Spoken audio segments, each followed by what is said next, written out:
Steve Dangle Podcast. Powered by Sports Interaction. Wanna bet? SDP, the Steve Dangle Podcast. With your hosts, Steve Dangle, Adam Wilde, and Jesse Blake. Let's go! Last episode of the season. Last one. Sure is. Jesse, what are you doing with the smelling salts? Oh, no. Are we doing that? Oh, no. Oh, It's the last episode of the season. Are we doing this? I think we need to get our heads into this game. We need to get amped. Do we need to be like the Wildcats? We need to give the people what they need. Okay. Like it's Shorzy out here. Oh, Do you shit. do you have to shake it? Yeah, that's how you activate it. And I think there's like a water. Isn't there like water you have to put in it too? Yeah, what is it? How does it work? Did you not look at the instructions? I don't I'm gonna think read you the did. instructions. You just felt like shaking it. What do you mean? What do you mean? Where are the instructions? What do you mean by shaking it? What do you mean? Add 1 teaspoon of water. I have a water ball in front of me. Using spoon provided. We don't need the spoon. Close lid tightly. Shake well.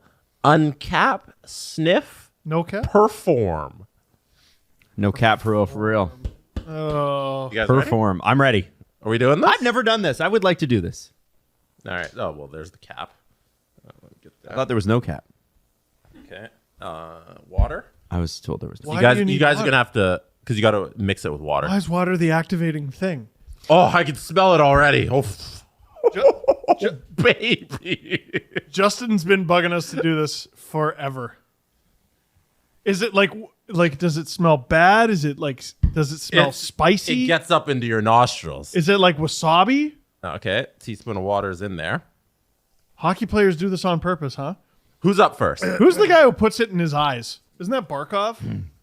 He puts it in his eyes? No, yeah, there's he like no holds it up way. to his eyes.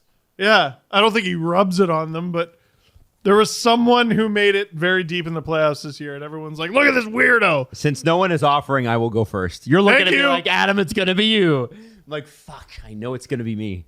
It is. All right. Adam Wilde is being passed the smelling salts. I'm going to do it. It's game 7, Let me pass. third period, 10 minutes left. We need 1 goal. No, it's a tie game. Okay. We need 1 goal to win it. Adam, you're on the bench. What's the plus minus? We're going to send you out for a shift. What are the before shots you on the get out clock? there, get the smelling salts in your system. All right. I can't believe they're sending me out in game 7, by the way. I crumble under pressure. All right. Oh no, we want to lose. I'm trying to get fired. Okay. Oh, I can smell it. Oh, Whoa! Whoa! Oh Jesus! I don't want to do this now. whoa. Holy shit. Oh, I couldn't even get Fuck! Close it. I Let's do wish I did it Let's first. do another shake. Oh, I can smell it from here. Yeah, You're when I had it insane. near me, it was awful. safe. Oh, you're. I don't know, insane. Steve. Last show of the season. It's game 7 for shows right now. Oh! We got. Well, this is it. We need a goal or nothing, That tickled my fucking or brain. we're going home. Wow. All right. I already smell it. No. Open it No, and you get a didn't. whiff. No, you Dude, didn't. open the door. Open the door. Open the door. Justin, open the door. Studio. And actually leave it open Leave it because it open. gets hot in here. Leave it open. This is Maddie's gonna be like. Bleh. Okay, yeah, get your cameras on. Yeah, all the everybody's here taking videos Take a right big now. one for what? I just took a normal whiff. It wasn't even close to him. No, I was like here. Oh, wow. Oh, out of your eyes. Holy shit! Wow! It's crazy, right? It's crazy. Holy fuck. No, that's wow. So that's nothing like wasabi. That is It's like it's almost like somebody. It's like they Pure isolate the pain. sting. You know when you swim in someone's pool and it's chlorine? no. It's like you know what it's like? Powdered Vicks Vapor Rub, Yeah. like instant tears. Wow. Jesse's coughing. Are you coughing You because mean you had? Evan? Are you coughing because you had dairy this morning, or are you coughing Wow. because of the smelling salts? Off because of dairy. Holy No, shit. I know that it It got interacts into my poorly with your throat when body. Steve was holding it out. That's why we opened the door. Holy crap. God. Wow. I'm so ready once I recover. Now I want to see a new study. Players who have terrible first shifts of the period after using smelling salts. If you're not Holy awake and you smell that, you're awake. You guys ready? Wow. All right. Yeah. Oh, do it. Take a big whiff.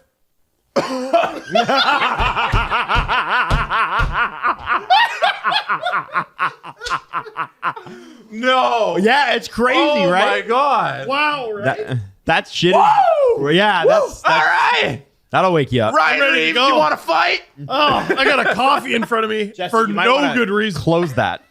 Yeah, close I need throw it another in the whiff. fucking garbage. I need another whiff. You need another whiff. I think you need another close the fucking bottle. Holy crap. Isn't it nuts? You're like dropping it on the floor. How would you describe it? Oh my god. How would you describe it? Whatever. How would you describe it? The chlorine thing. Yeah. There's a little hinge of chlorine. It's like it's a little like poolish. diving into the pool if the pool was made of gas. That's what it feels like. Yeah. Oh. Oh wow. Yeah, Oh, we did the whole no, thing. Jesse poured the water and Yeah. everything. Where did you purchase that? No, Justin bought it. Justin. Oh yeah, can we get a Look at this cocaine on the table. Look at this. Yeah, throw a paper towel. paper towel? I'll wipe Do you have it. paper towel? Thanks, Oh, thanks, Justin. gosh. Wow. Oh, Can I can smell it from over here. It's crazy. you sniff it off? Amazon. Okay, he got it on Amazon. Why are they shouldn't sell this on Amazon? Fucking Can way. you snif this white powder off the table? Yeah. Here, just line it up so it's nice and neat. Yeah, we want it to be organized. Someone get your credit card out. It's- I'm afraid to mix it with the water to clean it up. It's gonna knock us all out here. Anyways, that was a fun way to start the last show. How the hell did the players get it that close to their nose where they're like, Yeah, you it just must see, like, not There's no be- way they're using the same No shit. way. They're- Yeah, this is hockey player yeah, stuff. but they don't hold that they hold like a little bit. It's hockey player smelling stuff. It's the same thing. That's mental. That is.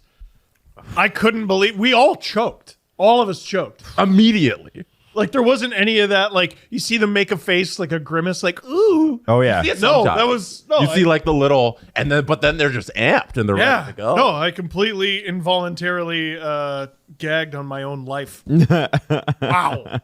Oh my gosh. Wow. Thank you, Justin, for that. Oh man. Holy shit. What do you want to talk about? All right, I think we're ready to podcast. Nothing's Yeah. happened in the last 48 hours, damn it. There isn't a whole lot, but I feel why don't we talk to Dave now, Sure. and then we're gonna What? wait. We're gonna we're talking about this summer's most hotly contested contract that has not yet been signed. William. No. No? I'll tell you next. You can bet that with David Bastel. Brought to you by Sports Interaction. Get in the action and make a play. 19 plus. Please play responsibly. All right, Dave Bastel for one last time this season. This is the last one, Dave. Oh, okay. Yeah. And you know, I don't know much. I'm Dave sorry. is in the middle of a construction zone right now. He's rebuilding his house, and as you can see, it's several floors. Several Yes. floors, Dave. Yes, and skating facilities too, which is fantastic. It's great. It's what I want. Yeah. Right? Where are you actually right now? Because this is an I'm at interesting the- story.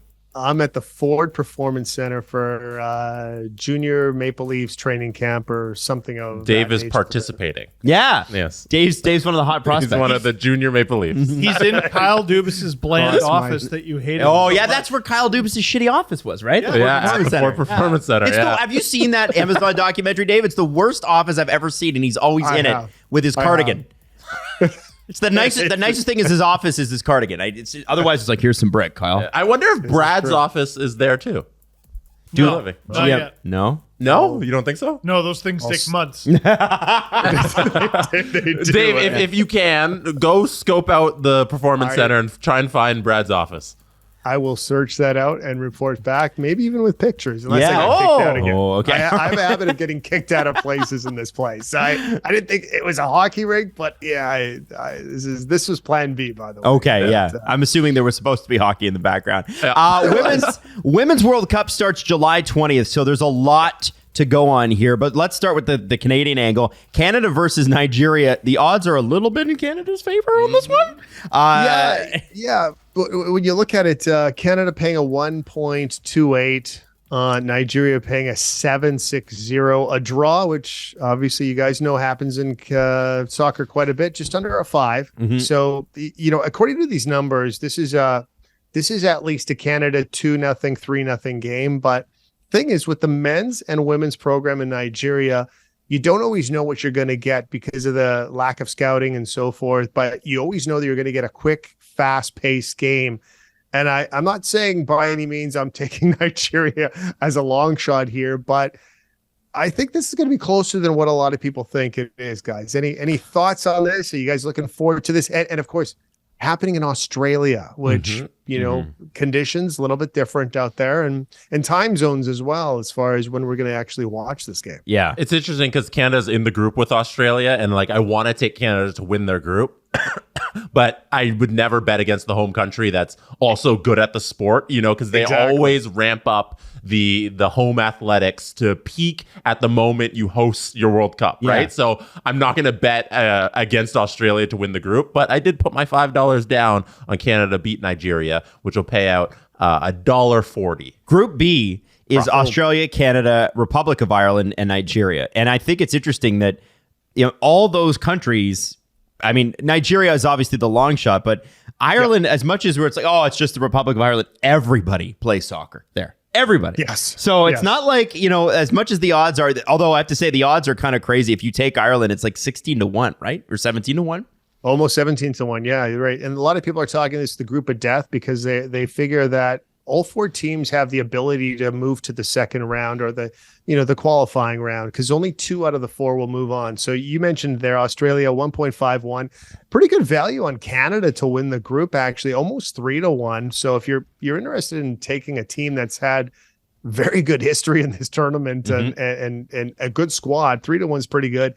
You mentioned Ireland about 17-1, and the long shot Nigerians around 33-34 to win that group. Probably not your best bet out of the 3 teams that are above it, but nonetheless, an interesting placement for Canada at this year's World Cup. Yeah, absolutely. The Socceroos are obviously going to be out in full force. Steve, that's what they call themselves. They're the Socceroos, which I absolutely love. And Australian fans are just the best. So when Canada does play Australia, it'll be kind of fun to see them, and just they're just a riot. So Dave, anything else we should hit before we wrap it up for the summer?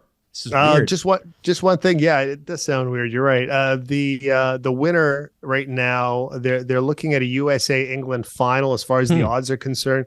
The Americans are the favorites, followed by England, Spain, Germany, France. If you're looking at Canada to win this event, you're going to get some pretty good value at 31.5-1. So according to the numbers, probably shouldn't even be in the semifinals. Maybe a quarterfinal appearance is where they peak out, according to the numbers. But the numbers are not always right. Steve, give us your Australian accent. No. No. No. Jesse, give us yours. Oh, no. All right, Dave, you're up next. Do it. Do it, Dave. Crikey. Dave, we'll see you in September, sir. Love you guys. Talk to you soon. The most interesting contract in the NHL has yet to be signed. Ooh. And that contract is Connor Bedard's. Oh, it's funny how this stuff sort of slips under the radar when it doesn't happen here. Not to be very Toronto about it, but I remember in 2016, Matthews went late into the summer. It was like August or something, and he still didn't have a contract. And it was Lou Lamoriello up to his Lou Lamoriello tricks. And it's like, dude, this isn't, the second, third, or fourth, or fifth overall pick. This is the first. Yes. You got to give him the most. Yes. Like what leverage? What do you think is going on here? Sorry. No, there will be no bonuses for you, Austin. Yeah. Oh, okay. Yeah, no. We don't do that with rookies. And he was like, okay, cool. I'll go play in Europe then. Yeah. Or just, I'm the first over. What are you doing? What are any of us doing here? Yeah, but now here we are. I guess it's not that bad. It's July 14th. I keep thinking I'm mentally, for some reason, I'm at the end of July. I don't know why. It's fine that Bedard doesn't have a contract, right? I think it is. I actually don't think it's a big deal, but I did think it was notable. Where are we now? We still don't have a Tony Deangelo trade. We still don't have an Erik Karlsson trade, which is really the Tony Deangelo trade in waiting. And we don't have a Connor Bedard signing. And I don't think Blackhawks fans even care. I haven't even seen an article about it, but it is worth noting. It's July 14th. Sure. Sure. And probably doesn't get signed till mid-August. I don't know what there is really to negotiate about. It's so the rookie deals especially. This is where the players really screwed themselves. Like, rookie deals really limit you. And it's fascinating. If I don't know if this is possible, but I was thinking about it this morning on the way in.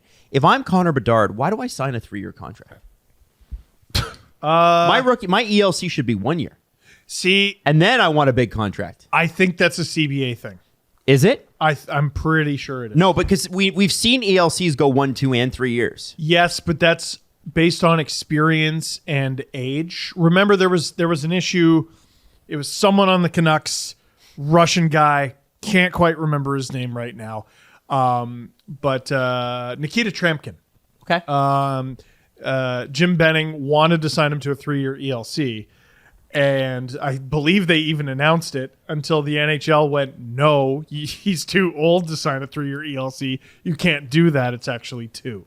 Okay. So yeah, there is a window or time frame, like a contract length you need to sign depending on your age. The length of your ELC is. So if you are 18 to 21, your ELC is 3 years. If you're 22 to 23, your ELC is 2 years. And if you're 24 years of age, your ELC is 1 year. Man, the PAs, what do they even do? So there you go. So what do they even do? You have to sign 3 years? Remember what a fucking load of crap. Remember what you've said in the past. Basically the generation of hockey players that we grew up watching sold them out. Sold the younger players down the road. This is what we're talking about. Yeah. Any player younger than 25 as of September 15th during the first year of their contract must sign an entry-level contract. And here what's interesting is that the rookie max is based on, I believe, percentage of the cap, because I think it moves up a little bit every year, just like the cap goes up. It's still under $1 million. So the Blackhawks, and this is good for Blackhawks fans. Yeah, 925. Oh, so it's still 925. It's 925, but you can make up to 3.2. $2.85 million. I thought it was higher than that. Yeah, I thought it was 3.2. Maybe this is from 2022, so maybe it's increased. There you go. So maybe, but it's also 2.85 plus the 925. So that's probably the number that we land at. So there you go. So the league fought the PA to prevent the very thing that you're suggesting, where, sign a short deal as a rookie, and then obviously, you're a 19-year-old phenom in the league, so I'm going to get $10 million forever. They prevented that. Yeah. Hey, NHLPA, what do you do? Oh, they're useless. What do you do? What do you do? They may be busy because of a story that broke yesterday. What do you do? So you think a guy 1 year in the league should be able to be an RFA? I'm saying that you should not be forced into signing a 3-year contract. I don't know about if you're signing a longer term deal at any stage in your career, and I'm not saying there shouldn't be some, like, listen, the NHL clearly needs there to be some sort of, we need to keep the rookie prices down. Mm-hmm. They don't want, what is the Alexander Dag, where you're signing like a 5-year, $11 million contract before you even played a game. I don't know why you don't want that. It's not that bad. They're just billionaires. This is fucking pocket change to them. But anyway, I do think it's kind of bullshit that in no other really profession where you are a high-end individual, right? Where you are acknowledged as the top of your year in talent, are you forced to sign a contract at not just below market rate? We're talking, like, if Connor Bedard goes the open market, is he a $10 million player right now? Probably. So he's probably making, if he gets his bonuses, which he has to perform on. He hasn't played a game. He's signing at 10% of his current market value, and he can up it to close to 30% of his current market value. The NHLPA from 20 years ago, you guys should be fucking ashamed. All you people that walked out on... Ashamed? They're the ones reaping the benefits. I know. Because they're the GMs and they're signing these deals. It's true. Stevie Y. It's true. And Brendan Shanahan. And it's not because I don't want... McGinley's in the front office now. It's not because I don't want the best for Blackhawks fans or whatever, but like, I do think it's like, you can admit that working your whole life to be great at something, it's like, yeah, he's going to make some good money at 19. I'm not taking that away. Yeah, no one's going to feel bad. The only person we're saving here is the rich ass owner who are, frankly, they don't have the best reputation, these guys in particular, anyway. I don't know. I just bullshit. Restricted free agency. They're trying to manage the economics of the game. Yeah, no, they're trying to manage their own fucking pocketbooks. They're trying to keep superstars in the market that they were drafted in. Yeah. It's restricted free agency is designed to keep what? I got an idea. Yeah. Pay them. Well, restricted free agency is designed to keep a star in the market they were drafted in at least 8 years. With Connor McDavid, it's 11. Because what they did is he has his 3-year ELC. He's as good as everyone says he is. So he's going to sign for... This is why Austin Matthews, I think, is actually clever. And it doesn't benefit the Leafs, but it benefits him as an individual. Believe it or not, I do understand this. McDavid has his 3-year ELC. Then he signs the 8-year max. So he's committed to being an Edmonton Oiler for 11 years. You're talking about McDavid. I was going to say, about McDavid. I don't know if Bedard ever signs the 8-year max. I think Matthews kind of set a path for new superstars in that. I think you might be right. You shouldn't sign that 8-year because it makes more sense to not. It's still 8. Yeah. Right? So it walks you to free agency, unrestricted free agency, but under the current CBA, I think it's 26 or something that you become a UFA, and there's certain circumstances that can change that a little bit. But even if Matthews, let's pretend he walks at the end of this and signs for 15 somewhere, 8 years as a Leaf. Which is, I think, if you're trying to grow the game, it's not the worst idea. Like, I'm not super critical of the NHL keeping superstars in markets because the NBA has the problem where you can't build a decade-long culture around a superstar because they're always jumping around. You know, there's the Steph Curry and the Dame Lillard of the world and Clay and Steph. Well, Dame's going to go anyway, too. Dame's leaving now, but that's after 11 years in Portland, you know? And for fans to hold on to a team and fall in love with players, you got to stick around for a little bit. Agreed. So I don't fault them for building that into the system. I fault them for the fact that Connor Bedard is going to make the same base salary as Austin Matthews did 8 years ago. Pretty much. No, Austin Matthews made $925. Oh, well, there you go. That should move with the cap. Oh, yeah, that makes a little more sense. Yeah. Right? I think that's a different conversation. Sorry, yeah. And I think that's more my thing. Is like, I'm not against... I totally get the marketing aspect. I totally get... And a lot of these rookie deals, let's be honest, these players either won't live up to them or won't outplay them, but we're expecting that Connor Bedard will. Very few actually really outperform their ELC, especially in the first year. I expected he will. I just think it's kind of crap. I don't know, man. Like, I feel like he's going to make his endorsement dollars, and I know he's going to be great, and I know he probably doesn't even give a shit, but like from an outsider's perspective, it's kind of bullshit. That's just how I feel. It's one of those things where, like, okay, you compare Connor Bedard to the, regular person, working at their job. No one's going to feel bad for him. Yeah. But we're coming at it from the world of sports. And he's the greatest of his generation so far. And if you look at all the other sports, and your conversation about the rookie deals, especially for, it should be prorated. I don't know if prorated is the right word. Prorated to where you are in the draft as well. Like, first rounders should be eligible for a higher entry level deal than second rounders, I think, because your potential is higher, so you should have the capacity to sign them to a more lucrative deal. And if you look at other sports, there are categories with which you can sign a player to. So in the NBA or in the NFL, you can sign a guy up to a $40 million contract if you take him number 1 overall. You can add this like $26 million in signing bonus or whatever it is. You can add on to that if he's a quarterback that went number 1, So you can do that. And with the NHL, it should be a sliding scale, and it should have also gone up. It should have gone up. It should have definitely gone up. It should be there's $2 million, I think, is quite reasonable for Connor Bedard in his first year, if that's his entry level deal. But that's his base. That kind of makes sense. If it's the base and not even the bonus, and it should have definitely been higher than $925. And he should definitely have access to more money in the system than somebody who was selected first in the 7th round. Yes. Fight for it. But the PA has not done that work. PA doesn't give a shit. I should let you guys know that as of of 7 minutes ago, the Philadelphia Flyers have placed defenseman Tony Deangelo on unconditional waivers.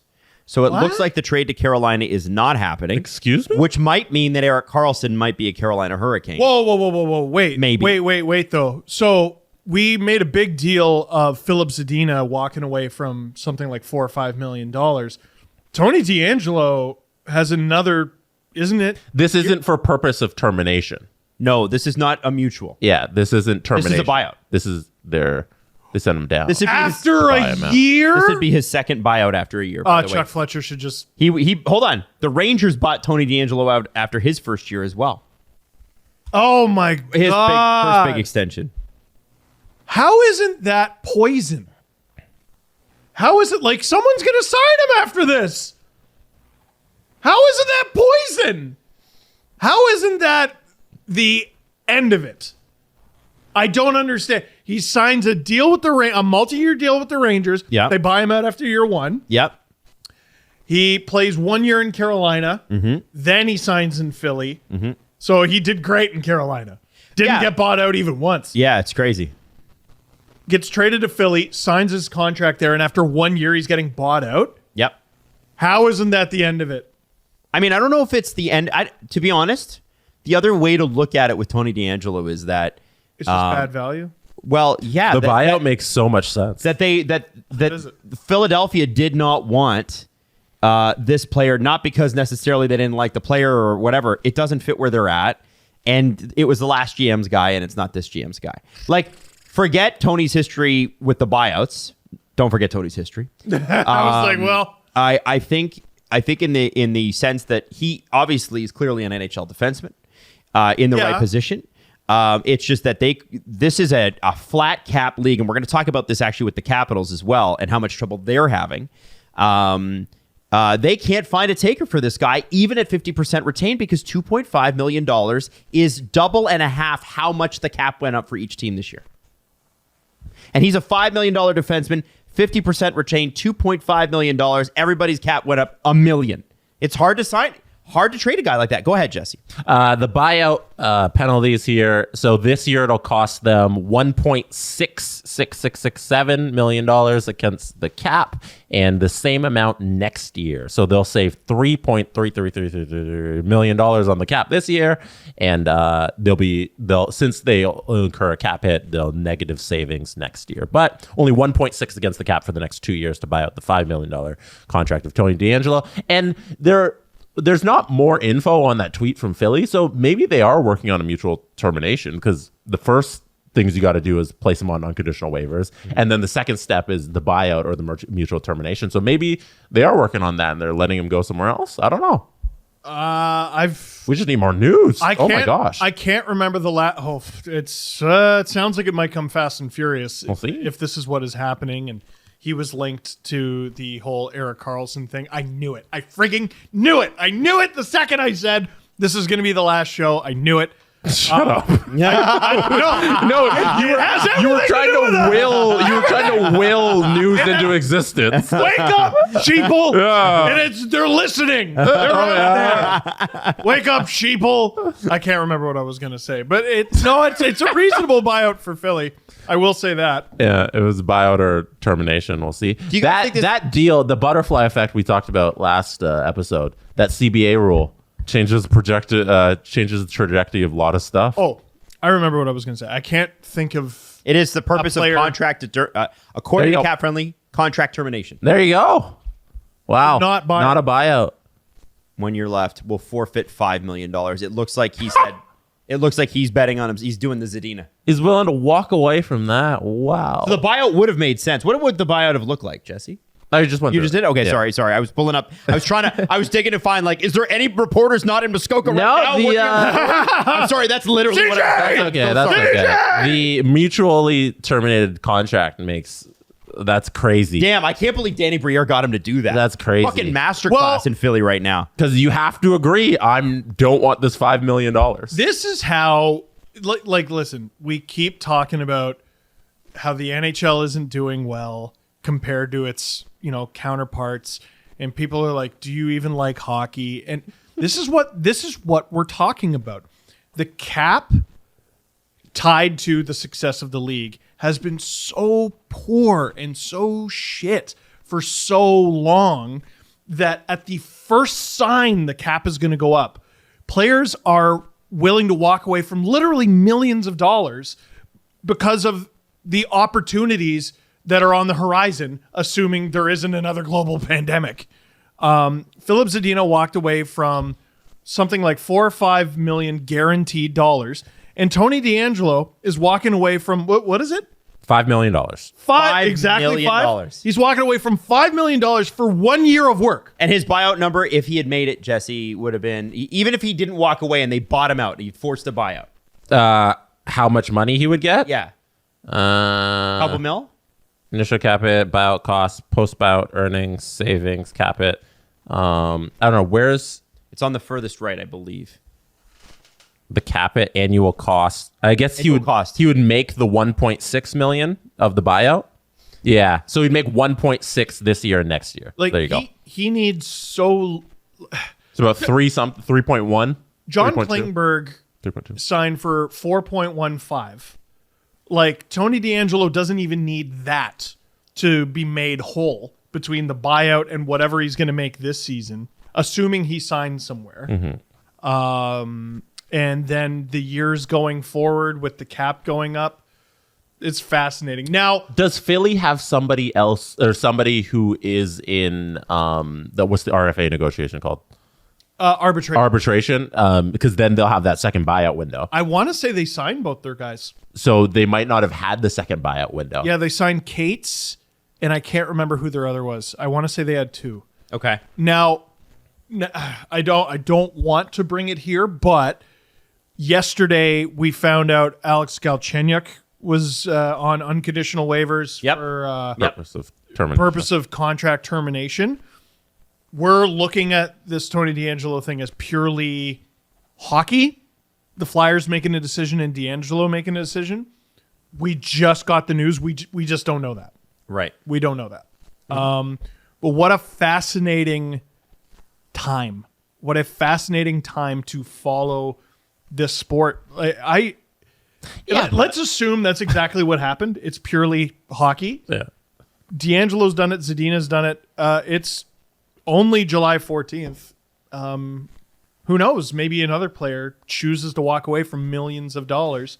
It's funny. Because they don't like their current contract. You call it fascinating, but I would have rather, I want to see like trades happen for hockey reasons instead of like, this to me speaks to something else. Like, I don't feel like these transactions are the best for the game. Like, try to explain this to a casual fan. Like, what happened? A dude just isn't on the team anymore. It's not entertaining. Like, so I don't know. I feel like the NHL screws itself with these kinds of rules and the salary cap and all that stuff because it should just be a lot simpler. It should just be like trades and signings and big deals and all that kind of stuff. But instead we have guys just walking away and putting on waivers and them agreeing instead of taking $3.2 million to just give up $5 million. That's so complicated. I do this on my dad all the time. I try to explain like the basic ongoings of the NHL, and every time as I'm explaining it, I'm like, "This is fucking stupid." I can see my wife's eyes glazing over. Yeah. She likes the hockey part of hockey. Yeah, for me, that's my sister who's just like casual. She listens to us, but she's a casual. She doesn't understand like the CBA and all that stuff. And it's like if we can't explain these things in a sentence to these people, or just say the thing that happened, and their reaction is "Whoa," then it's a little too complicated. Yeah. Now. Again, but there's also the hardcore audience that you should serve. So I think that there is. Yes. I think that there is there's an interesting play here because there are teams that can afford this and would want this. Like I told you last episode, Anaheim has 2 NHL defensemen on the right side under contract, and they're under the cap floor. wasn't Deangelo linked to them? Might have been. I don't know. But you know, there are obviously places, and I'm sure the agent called around and said, if he becomes an unrestricted free agent, would you sign him? I'm sure they have a plan in place. And so it will be interesting to see where he ends up because it's just not a fit with the Flyers. But there was enough value that Carolina was actually going to part with one of its unsigned prospects from the NCAA, Massimo Rizzo, who's pretty good. Yeah, to get winner him. of the 2023 award for most Italian. Who won it in 2022? That would be my mom. Your mom. Clementina. I don't know. I think it'll be fascinating to see where he ends up. And I guess it is kind of, I wasn't going to start here, but it kind of plays into what's going on in Washington right now. Getting Kuznetsov, it was reported in the Russian press that he had requested a trade in February or March. He never confirmed it nor denied it, but Brian McClellan actually did with Capitals.com writers the other day. He said, I'd still like to make a trade. We were aggressive at the draft with our offers, but nothing materialized.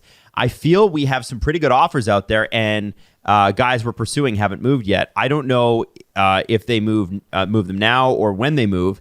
Maybe at the deadline. I'm not sure what happens. Some guys need to be signed, so I'll stay involved with all that stuff. So it looks like the Caps are not only ready to move on from Kuznetsov, who's been a Capital for a long, long time, but also Anthony Mantha, who That hasn't worked. it has not worked. That's a really tantalizing player who, I mean, this is a lazy comparison just because they're both big and skilled, but you look at him and go, why can't you be Tage Thompson?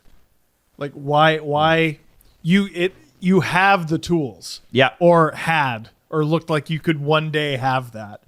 And it's wild that we're having that conversation given the Tage Thompson discourse from just 2 years ago. This guy's washed. But I really had high hopes for Mantha. One more thing, it looks like the story, the Deangelo story is moving. Ongoing. It's ongoing. It looks like it is actually, according to Frege, it is a buyout. Oh my God! So it was reported. Oh wait, no, that tweet has now been deleted. What is I that? don't know. I don't know. More smelling salts. I don't know. I don't know. I'm just going what I can. Okay, here's what Frege wrote. Some clarity here. Philadelphia put Deangelo on waivers to buy out his contract. That tweet does exist. Okay, that makes more sense. So assuming he clears tomorrow, Deangelo will be a free agent. There we go. So he was bought out. There But we- interesting that we were talking about it anyway. That's where you started initially, right? Yeah, I thought it was a buyout. Would make Yeah. sense. And again, like, why do you forego that kind of money? You're giving up. I guess is $3 million bucks. 3.2 is what you're gonna make, right? So you're 1.8 or whatever. You'd be given $1.8 million, which you'll probably make back up when you sign wherever. Oh yeah. You know? So somebody will sign him at like 3.1, 3.2. and the buyout number makes so much sense for Philly. Oh yeah. Instead of $5 million, 1.6 for 2 years. Like, Yeah. take that. I agree. I think too, Jesse. If I'm Daniel Briere, I'm going all day. I think it's interesting you mentioned the Ducks because they're a team that is, you can see the math work there. The Ducks and the Blackhawks have committed to grossly overpaying players, like just to sort of re-bolster their shambolic rosters after like basically a Bedard recovery. You know, I feel like you couldn't get better value than $8 million of Nick Foligno and Corey Perry. Like, jeez. Like, okay, Jeez. Nick Foligno. Let's just look up the points here. He had 10 goals, I think. Foligno. Okay, Nick Foligno. He had, you think 10 goals or 10 points? Goals. He had 10 goals and 16 assists in 60 games. Fuck. Corey Perry, For $4 million. who is a face or is a playoff guy, had 12 goals and 13 assists. So Foligno actually 25 points. So for 51 points expected, the Caps are going to get, they're going to have $8 million. Blackhawks. Oh, sorry, Blackhawks, $8 million. Right. So you can look at the math and you could imagine the phone call between Pat Verbeek with the Ducks and Danny Briere with the Flyers. And, hey, do you want Deangelo? Yeah, I'll take Deangelo. Do you guys not want Deangelo anymore? No, we don't want. Okay. Well, what does he make? Well, $5 million. Okay. Well, I don't really want to pay him that. So you're going to have to pay us to do that. Well, we don't really want to do that. Mm-hmm. Oh, okay. Well, what if you bought him out, which is going to be, cheaper for you than giving up assets, and we'll take him for, I don't know, 3.5 roughly would make him whole, 3.4 or whatever it is. And like, I don't even look at that as a gross overpayment for Deangelo. That's why I brought up Klingberg. Yep. 4.15. I mean, both are sort of shambolic in their own ends. Yep. Sick on PP1 right-handed shots. You can see the logic there, but I'm also assuming the Ducks. There's an opportunity here for Deangelo to come out of this, for an overpaid player to come out of this even richer. Yeah, sure. And he was originally. If he gets $2 million somewhere, he'll come out in the net positive. Yep. What the hell are the Ducks doing with their RFAs? Have they not signed any of them? Are they? Trevor Zegras, Oh. Troy Terry, Jamie Drysdale, and Lucas Dostal are all unsigned. I like Dostal. Are they arbitration? Only Troy Terry is arbitration eligible. I was wrong about Drysdale. I meant Fowler. I keep saying Drysdale. I don't know why I said that. My bad. Because you're stupid. I'm an idiot. No, you know why? Because that smelling salt cleaved a hole in your brain. Yeah, no kidding. I'm still feeling the effects of that. I know we're not the Anaheim Ducks podcast, but like, what's holding them up? We talked about the Erik Karlsson dam. I don't know if we actually referred to it on the show, but you're like, what should the title be? And I'm like, well, given the conversation, let's call it the Karlsson dam. I think the Erik Karlsson dam is a big one and a really important one in this league. It's obviously holding up business. We know the Flyers are open for business. They had a big deal in place with the Blues that got shot down. And the deal they ended up doing was very small. I don't think you go from having a very big deal in place to, it's okay, we're happy with just getting rid of Kevin Hayes, right? Yeah. Calgary has an abundance of business to do. The Leafs have an abundance of business to do. The Sharks have Erik Karlsson to do, and the Penguins and Hurricanes are fighting over him as divisional rivals. And Rick Westhead sort of reminded us yesterday, talking about the Hockey Canada report. At any moment, that report is going to drop, and as many as 8 contracts could be terminated. Or suspended. I don't know if those issues, like the Erik Karlsson deal, has an effect on the Ducks giving Trevor Zegras what he wants. I wonder if they're going to be used as a secondary team, though. Dubas loves doing that. They're under the salary cap floor. Why can't you give Zegras what he wants? There's so much business league-wide to be done that, like, all the teams I just mentioned who aren't the Ducks could have ideas in place for what to do with those teams, but those teams need an answer on X, Y, and Z before that business is even possible.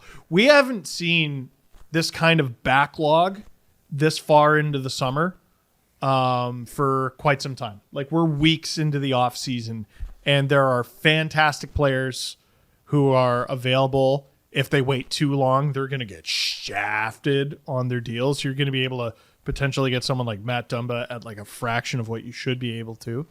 And like, since when does the reigning Norris winner ever become available? Ever. The 100-point scoring Norris winner. There's just, I don't have a read on anything that's going on, and it doesn't feel like anyone does. You know what I mean? CJ's very cryptic in the group chat. He is. Very cryptic. We always try to get stuff out of him, and he's always very fortune cookie about it. And you're like, what does that mean, CJ? Why don't I open another one? Anyway, another one. Fascinating bit of news to drop. And as I mentioned, Washington's got some work with Kuznetsov and Mantha. A couple other stories I wanted to hit because, frankly, there just isn't a whole heck of a lot at this point in the summer. Hockey News' David Alter, along with a few other reporters, caught up with Mitch Marner at his Marner Assist Foundation golf tournament. I know, I think Matthews was there, Nylander was there.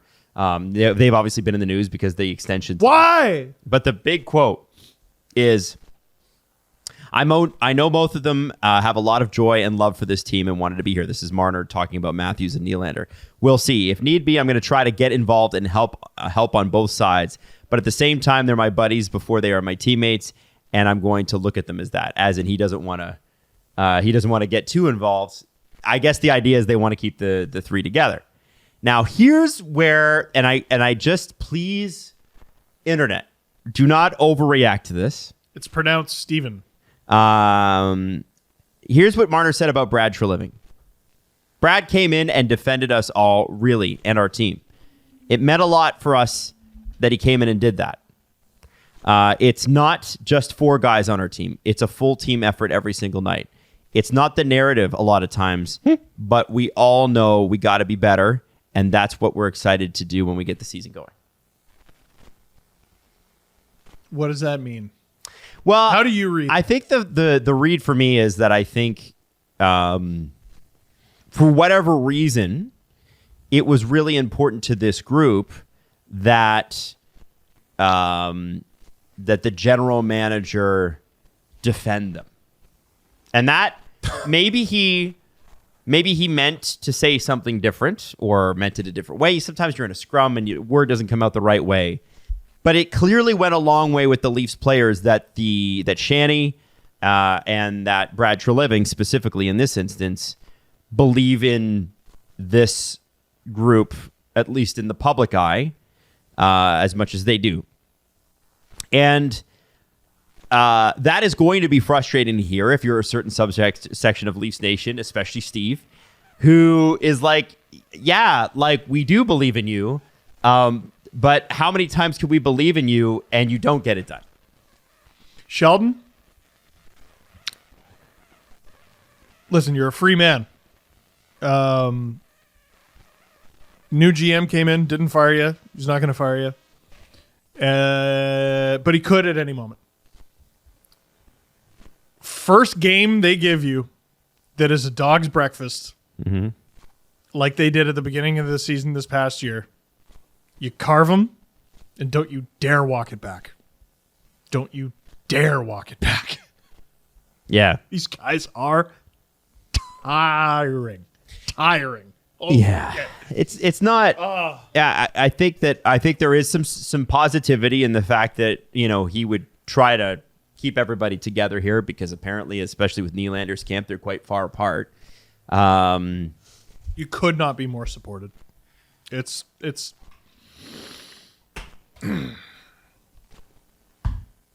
What gets at you a little bit? What eats at you? And then I want to ask Jesse's impression, because it might be completely different. I need to know what else he needs. What else do you need? Let's help.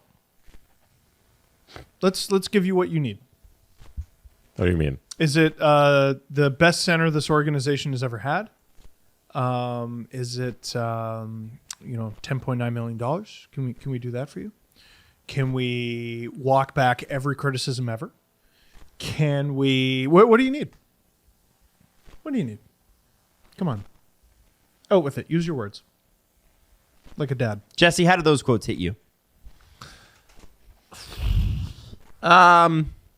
It's weird because, like, you look back and you're like, okay, they all want to stick together and do all these things, and I just can't help but shake the fact that they haven't won anything. That's what it just comes down to. For me, like, the 7 years that they've all been together doing this, they've accomplished one playoff victory, and I don't understand why the upper echelon of MLSE, Brendan Shanahan in particular, wants to keep the group that can't win together and keep trying and trying with a bunch of guys who've proven that they can't win together. And you look up the points he had in Tampa, which I know people are screaming at the screen right now, like, hey, he finally did it. Do you understand? Because of the cap and the amount of the cap that they eat up, that's the bare minimum. The bare minimum is dominance. Which is why I keep arguing to break the core up, because, like, it's not tenable. Like, you can't do it in a league with a cap this small. I used to think you could, and then the cap, the world went hamster Huey and the gooey kablooey, and the cap barely went up, or even some years stagnated, and it ruined the plan. I get that. I used to think that. And you change with the evidence that you're given. The bare minimum is dominance. And in the regular season, if you make double digits, it's in regular season, it's inarguable, right? He was dominant. Mm-hmm. He was. And if you look at how he played against Tampa, First game, 3 points. Second game, 3 points. Two games. Game He had 3. 3 points in game 1? Yeah. That's hilarious. They lost 7-3. Yeah. 3 Wow. assists. He had 3 points in game 2. He had 2 points in game 3. He had 2 points in game 4. Point in game 5. And then 0 in game 6 when they won. But then, against the Florida Panthers, 0, 1, 0, 2, 0. And the problem is, for a guy like Mitch, and I'm just reading Mitch's stats. I'm not. This isn't fair to just lump him in. No, it's Mitch all, or Austin or Willie, and you have to include Tavares in that too. Is they can't have an off night. No. And I look back on game 3 of the Florida series, and like that's the origin story, or that's like the turning point, the narrative, or whatever it is for me, because that effort that they gave, I was like, it's over. Like this was your moment, and that's how you show up. And I'll never forget that awful game because of the high of the Tavares winner that clinched the series, and finally we did it. To what was it? 7 days later to that game 3 effort. I was just out. And on the group. This working, and I was waiting for the next 2 months for when you had the opportunity to break it up, and then the whole Dubas fiasco happens, and then Lovin comes in, and I was like, okay, so they didn't do it, and they're just trying this again, and it just feels like, did you not see what happened? I get frustrated because I'm actually sitting here. I know I sound mad online when it comes to the Nylander negotiations and everything, but I'm actually sitting here being a very patient little boy when it comes to this team. Treliving just got here. His surrounding group just got here. I look at their current roster and I don't overreact because I know they're not done. Yeah. I know they're not done. He wants to change the decor. They added Klingberg. We're looking at it and like, what the, it's like that episode of Friends where they made a half trifle, half shepherd's pie. I'm like, what the hell is this? Those are two delicious things, but you put them together and it doesn't make any sense unless you're Joey Tribbiani. And I'm being very patient with them, but I get very frustrated by the idea of the narrative is unfair. What is unfair? The core 4 looks at the outside world and says that the way you guys paint this picture is unfair to us. Is that what you're saying? What is unfair is giving the rest of the team no cap space and expecting them to pull the same weight as you. That's what's unfair. Like, it's a whole team, it's a group effort. I know that, but like we're making a house out of fucking sticks and hay and shit, and we're trying, spending first round picks and going out and getting these tougher guys who do the things that you guys don't really do. It's I thought he was off social media. What does he know about the narrative? I think they're aware. I'm just going by his Second time word. I tell you to shut up today. No, it's not his camp. It's not his camp getting in his ear. Is it? You were doing I so hope good, not. and then you had to go and be all think- sarcastic. No. and Listen, snooty. I understand why they want to keep this together. Like, I understand why the players keep this together. But the thing is that you have to, especially in pro sports, you kind of have to earn that. Yeah. And it wasn't that everybody's thrilled that they got to the second round. Great. But they went out like a bomb in the second round. It was so bad. I was gobsmacked. I remember I got to go back and watch my own stream from game 3 because they're in overtime of game 3. And I was very aware of, okay, if they lose this game, series is over. Yes. But if they win this game, I think they win the series. Like, I earnestly, when they lost game 1, it was like the best I'd felt after a Leaf loss in the playoffs ever. Yeah. I really did think they'd be okay. They had a chance to be in it. Sam Reinhart scores that goal, and I'm like, oh fuck, it's over. Yeah. Yeah. It's over. Yeah. That should have been the end of this whole trial. Is the way I looked at it, and I sat there. Like, it should have been, this experiment failed, and we should admit it, because look at what happened to this team, especially with how game 3 played out, and none of that happened. And now we got to move forward with it, with them being upset at the media. And listen, well, people like us will get painted, and I'm sure we'll be subtweeted about it, and whatever. But it is like, listen, I think anybody can agree that sports is a results based business. It's not a process. It is not a process based business. As much as the Leafs have always tried to make it about the process, that's their job. Our job as fans is to think about the results. Here, Adam, hold still. And hold still. What is it?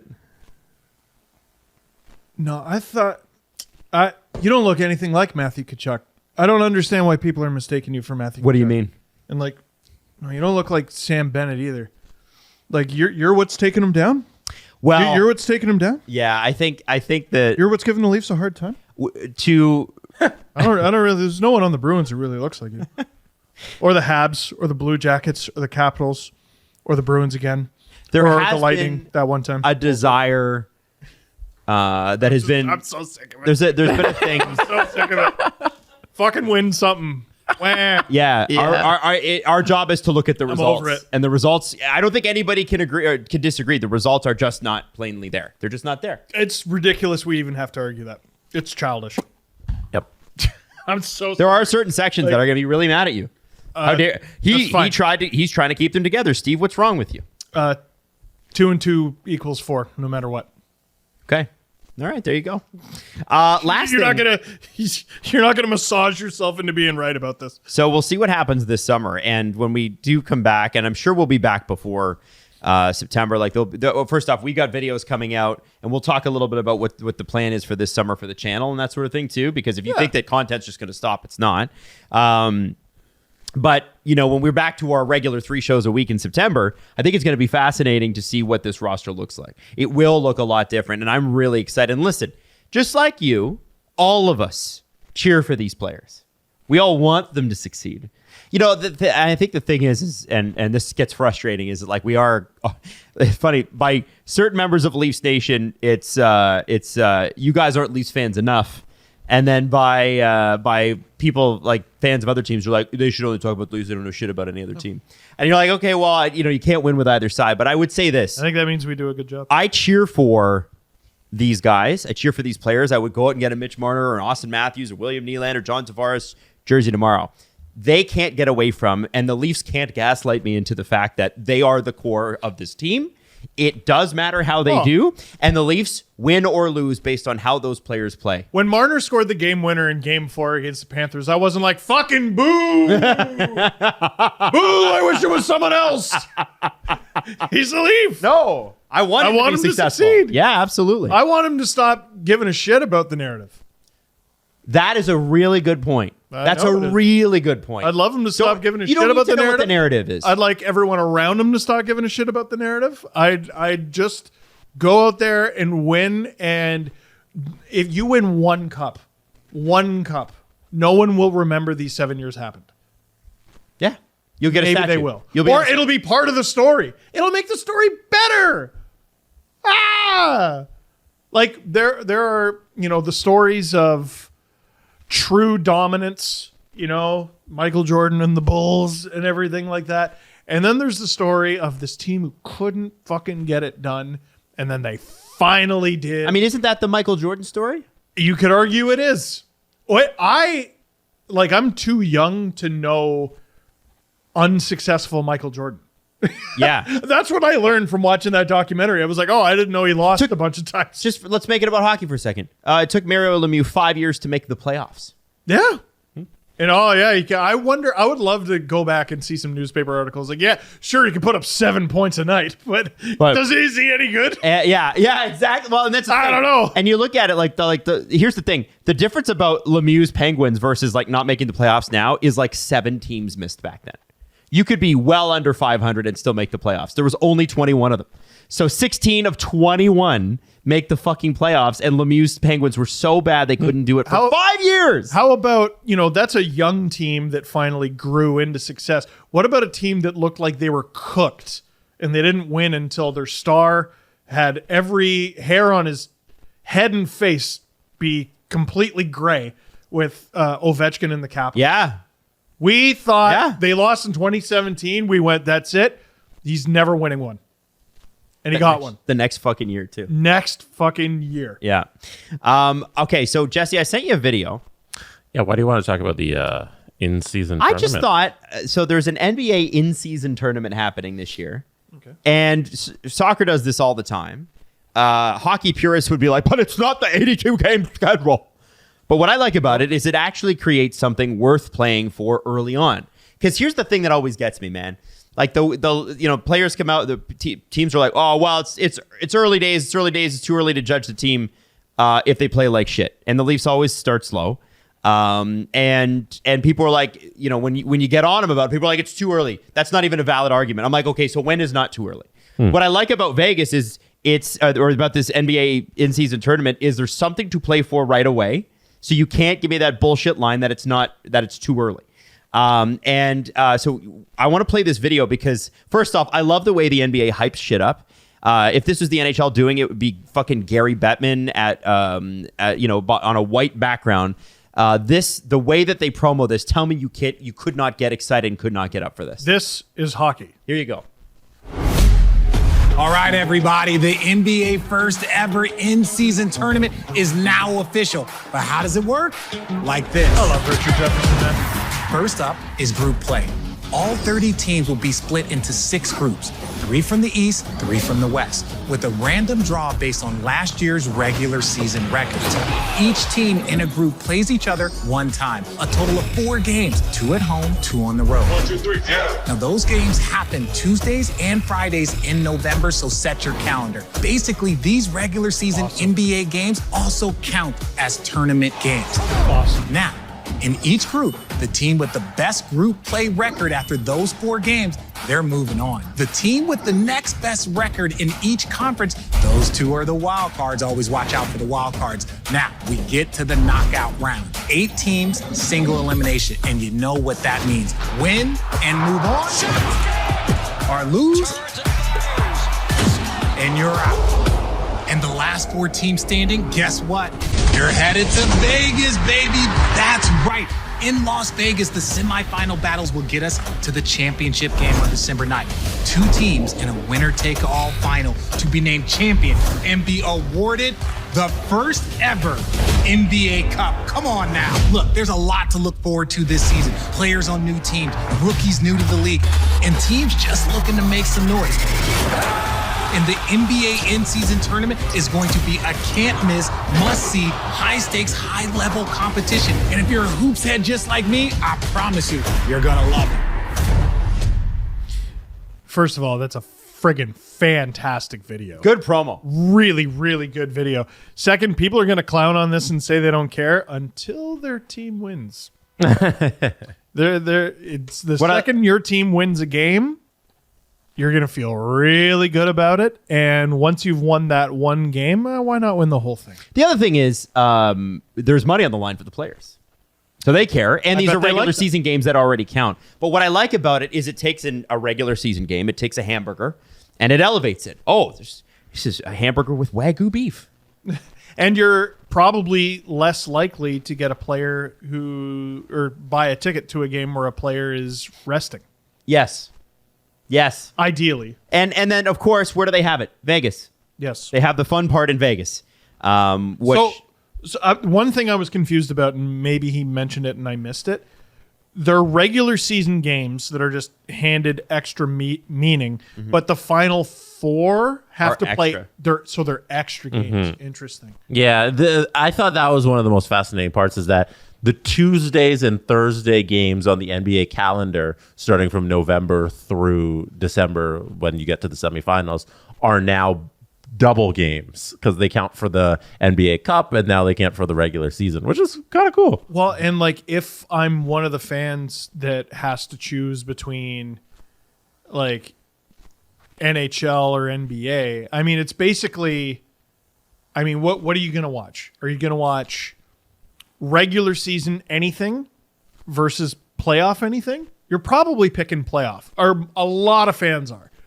A bunch of you are listening to this right now and going, no, I'm going to do hockey all the time, which I totally understand. But I mean, even if you watch your team play, you got to be tuning in to at least the fourth quarter of this game that means something. It's the playoffs in November. That's what I like about it, though, is that it like I said, hamburgers are great, right? That's why I use hamburger. Yeah. Yeah. Do But love like a burger. you've taken something that's great, good regular season game, love that, and you've elevated it. You've now put high-end ingredients on it. I'm excited. It's more to play for November's like underratedly a bit of a dead zone too. until American Thanksgiving. Yeah. Like the regular season games are obviously in full effect. Like it's a busy time, but it's all regular. Then you're going to randomly have all these games that have a little extra meaning. You're generating conversation heading into, like you said, American Thanksgiving, heading into December 9th. That's when a lot of students are probably finishing up their exams. I could see this working in the NHL. If I were Yeah, them, yeah. I would pick a different month. So right, because we Yeah. live the NHL news cycle. Yeah. We know that there's a bit of a lull from January, February. February's tough. Yeah, February is really tough in the NHL calendar because, like, especially if you're in a situation like the Leafs were in last season, where it was wrapped up by December who they're going to play. Jazz it You up. know, and like that, they were just sitting there in that spot in the division. It was kind of, they have the team together. There was no major injuries. And then we finally got to like trade deadline and things got interesting and it ramped back up. But like this creates a news cycle for the NBA during a portion of the season where it's kind of a lull. Like for the NBA, you got to get till Christmas Day. Christmas Day is kind of where the NBA kind of ramps up because you get the big matchup on Christmas and you get the teams going. Everybody kind of starts talking about the NBA again. But when the NFL is going on, the NBA is kind of secondary now, you know, and it's all NFL all the time. And now there's a little bit more reason to care about the NBA early December. You're going to get this cool new thing in Vegas. It's single elimination. It's knockout. It's going to be interesting to see how it plays out. I wonder if it's going to work for them long term. I think if I were the NHL, I would try right away in October. I know as fans why January, February makes some sense, but heading into the trade deadline, you're gonna want to protect your guys, and there's also the All-Star in there. If I was the NHL, I'd start right away. I also really like that. You're right. I do like a start right away. That's interesting. And I think when a band plans a concert, an artist plans a concert, they come out with a bang. The first couple songs are key to any concert. What the group opens with, whatever it is, those are like the ones that grab you. And then you see 2-3 songs in, the pace slows down. They'll go into their longer stuff, some of their back catalog, and then up. And the up, in this case, is the trade deadline. Yes. And what I would love is to see some of these teams that are expected to be really, really good to like win the cup at the end of the year, but they're not. They're kind of discombobulated in October, right? They don't have it together yet, and maybe they get beaten by some team that doesn't even make the playoffs. Or maybe we get a pre-Stanley Cup matchup in October. That's a knockout round. And then we see it again later on in the playoffs. What a story. It just creates more storylines, which is good. Yeah. Anything wrong with more things to win? I wonder how much it's going more to money. mean to fans and players and teams. Like, do we see a team rest a guy because it's like second night of a back-to-back, or like he has an injury, but he could power through if it was the playoffs, but is he going to power through if it's the NBA Cup? What's the name of the commissioner? Stern? David Stern? No, that's the Adam Silver. Adam Silver. Sorry. Yeah. David Stern was the previous. Yes, My yes. bad. Adam Silver, I think, would have them killed. But no, I'm not talking about like you bench the guy, but like a lingering injury that you usually sit out in December. Now are you sitting it out? Right. Yeah, I don't know. but I think because you rest a guy, first of all, the visual's terrible. Second of all, you're going to be asked about it. And if they go, yeah, well, it doesn't really mean anything, I think you'd have them killed. Like they're trying to make this a thing. Don't water down and dismiss the thing. Like I said, it's July and you're thinking about this right now going, yeah, I don't know if I give a shit. The second your team wins their first game and Is in it. oh yeah, the second your team has a shot at it, yeah, I think you're gonna get. I'd also love to see guys like Torts and Babcock be like, yeah, we don't care, and then win and then celebrate. Oh, they better care. Yeah, they would just be like, fart. Yeah. like, no. why don't you understand that part of your job is to sell your product? Don't be like, yeah, I don't good, whatever. It's another fucking. No, it's not another fucking. You have a game to play. No. You have a tournament to win. No. Yeah. So watching the video, one question I had was, so they have the group play throughout November. They're the regular season games. They're all lined up, and then they're going to be the group play and blah, blah, blah. But then you get to the 8-team tournament part. Yep. And the only games that are outside of regular season games are the semifinal games. So it's like, how do the quarterfinals games work if single elimination and whatever? The week of December 4th, everybody in the league has a TBD game on their schedule. Cool. So the 2023-24 regular season schedule is out, but not all of the games are booked because they're going to place those teams who are playing in the quarterfinals versus each other in that week, and then everybody else can just play all the other teams, that the 22 teams that are eliminated. You know, so there's still regular season games, but they haven't been scheduled yet because they need to know who's going to match up in the tournament to schedule the regular season games that week. Love that. And it's just a fascinating little way to treat this league. It feels more. It's just they're being really adventurous about it, and it's really fun. You have to at least see if this works. Yeah. Listen, if it bombs, it bombs. But you I just have think to it's at least fun. see if this Yeah. It's just fun. It's fun. It's really a really fun. fun idea that I would like to see succeed. And if it does succeed, I would like the NHL to copy it immediately. At the end of the day, sports are games, and games are based on gimmicks and rules that we just make up as we go along as the humans. playoffs are a gimmick. Everyone's like, oh, that sounds gimmicky. What do you think you're watching? It's all gimmicks. 82 So games. It's not because 82 is a set number that means something. It doesn't mean shit. Yeah. They used to play 60 in the 50s. We don't know. just because somebody made up a gimmick in 1950 doesn't mean we can't now make up a gimmick in 2023. No, we have to stay with black and white television. We cannot. We can change the simply gimmicks cannot. of the past. Soccer doesn't seem to have a problem with handing out like 3 trophies every year. No, you know why? Because the more you play, the more money you make. It's cool. And they do pretty And well. you get to win. How great is that? I just want to say this too. The Leafs have acquired Caulfield. Which one? Brock Caulfield, his older brother. the better one. I also want to throw out there that Dom Ducharme Jeff. is now a assistant coach with the championship Vegas Golden Knights, which is perplexing because if you remember, a lot of Canadians fans, and I agree with them, Dom Ducharme's coaching of Cole Caulfield cost him the Calder that year. Might have saved the Habs a few dollars. Caulfield had 1 goal and 8 points in 29 games under Ducharme. And then when Marty St. Louis took over midway through the season, Caulfield scored in his first game and had 22 goals and 35 points in 38 games to finish the year. Bananas. Crazy. I was going back through that article that we were supposed to go through and never got to. I'm surprised you remember that. Aimé Gaudin from The Athletic. And some of the quotes in it are just... Did you read it? Yeah. You finally did it! Some of the quotes You in it read it! I told you! 2 summers ago or whatever it was. Oh my God. Like, okay, just let me just drop this sentence on you, knowing what Cole Caulfield has become.